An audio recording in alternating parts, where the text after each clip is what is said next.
একটা মানুষ একটা কথাও না বলে শুধু হাত নেড়ে $900 মিলিয়ন আয় করতে পারে, এটা কি বিশ্বাস করা যায়? হ্যাঁ, করা যায় তো।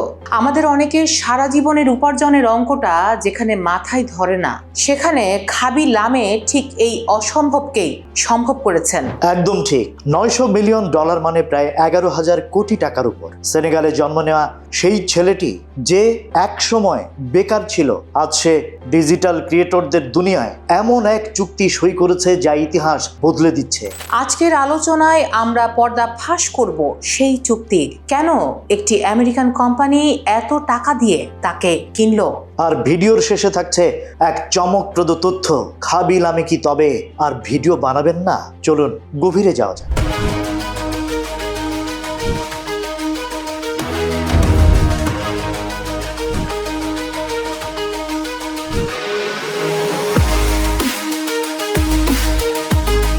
আচ্ছা, চুক্তির মূল বিষয়বস্তুটা কিন্তু বেশ অদ্ভুত। তিনি তার কোম্পানি স্টেপ ডিস্টিংটিভ লিমিটেড বিক্রি করেছেন ঠিকই, কিন্তু খাবি নিজে কিন্তু হারিয়ে যাচ্ছেন না। মজার ব্যাপারটা কি বলতো? এই চুক্তিতে সবচেয়ে বড় হাইলাইট হলো খাবি লামের এআই প্রতিলিপি বা ডিজিটাল ক্লোন। এখন থেকে তার হয়ে এআই বা কৃত্রিম বুদ্ধিমত্তা 24 ঘন্টা কাজ করবে, বহু ভাষায় কথা বলবে, ভার্চুয়াল লাইভ স্ট্রিম করবে। অথচ খাবি হয়তো তখন ইটালিতে নিজের বাড়িতে বসে কফি খাচ্ছেন। অর্থাৎ মানুষ ঘুমায় কিন্তু প্রভাব ঘুমায় না। রবীন্দ্রনাথ ঠাকুরের সেই লাইনের মতো, তোমার সৃষ্টিপথ রেখেছ আকীর্ণ করি, বিচিত্র ছলনা জালে।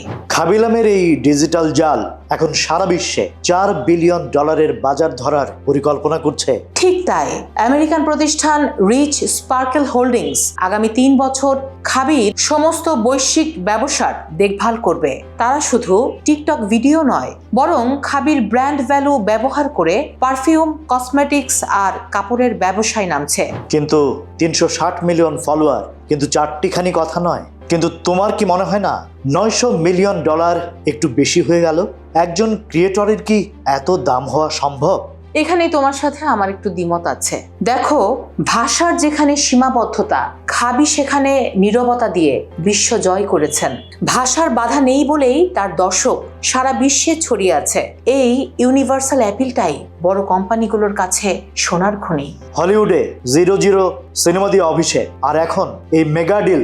26 বছরের এই যুবক বুঝিয়ে দিলেন ডিজিটাল যুগে এখন কন্টেন্টই রাজা, আর এই রাজত্বে কোনো সীমানা নেই। তবে একটা চিন্তার বিষয় রেখে যায় শ্রোতাদের জন্য।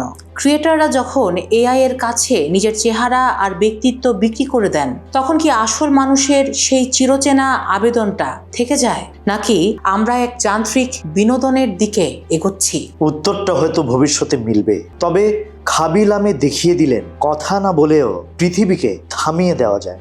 আপনার কি মনে হয়, এআই খাবি কি আসল খাবির মতো আনন্দ দিতে পারবে? কমেন্টে জানান আপনার মতামত, কারণ আপনার মতামত আমাদের জন্য গুরুত্বপূর্ণ। এতক্ষণ আপনাদের সঙ্গে ছিলাম আমি রাজ আর আমি দীপ। আপনারা শুনছিলেন ভয়েস অফ বেঙ্গল। আমাদের আজকের বিশ্লেষণ ভালো লাগলে শেয়ার করুন। আর এমন সব তথ্য সবার আগে পেতে হলে আমাদের লাইক করুন, ফলো করুন এবং সাবস্ক্রাইব করুন। আর বেল বাটনটি প্রেস করে দিতে ভুলবেন না যেন। দেখা হচ্ছে পরের ভিডিওতে।